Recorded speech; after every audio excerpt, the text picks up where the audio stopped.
We're now going to cover converting strings to numeric.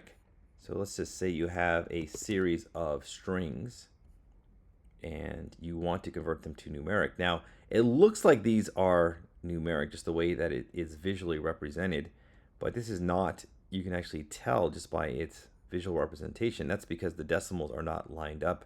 Float columns will always have their decimals lined up. Of course, we see that it is object, but the underlying value is certainly a string, as you can verify like that. So you can do as type like this and convert it to a float, and pandas will do that for you. If you try to convert it to an integer, you will get, you will run into a problem.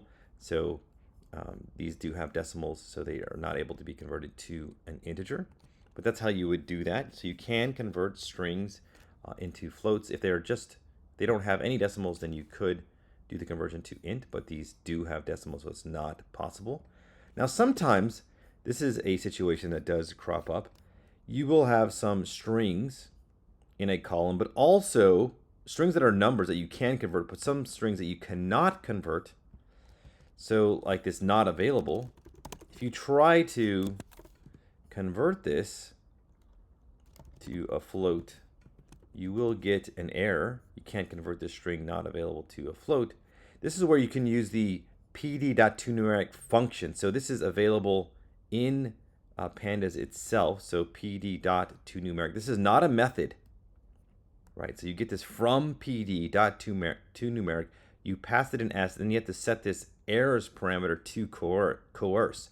So this just says force everything to be a float.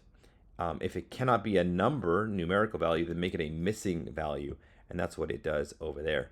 So this is a handy function to know about. I wish asType had this feature to say errors equals coerce, but it does not.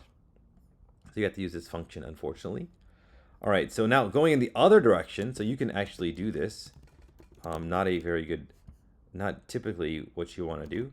So if you say asType str, or yes, this will convert it to strings, but it will be of the object data type. If you do asType string, then it'll actually formally convert it to the newer panda string only data type. And you can't really tell that they are strings, but if you do, dot values and then 0, you'll see that it is in fact a string. This will also be an underlying string as well. But the overall data type is that new panda string data type.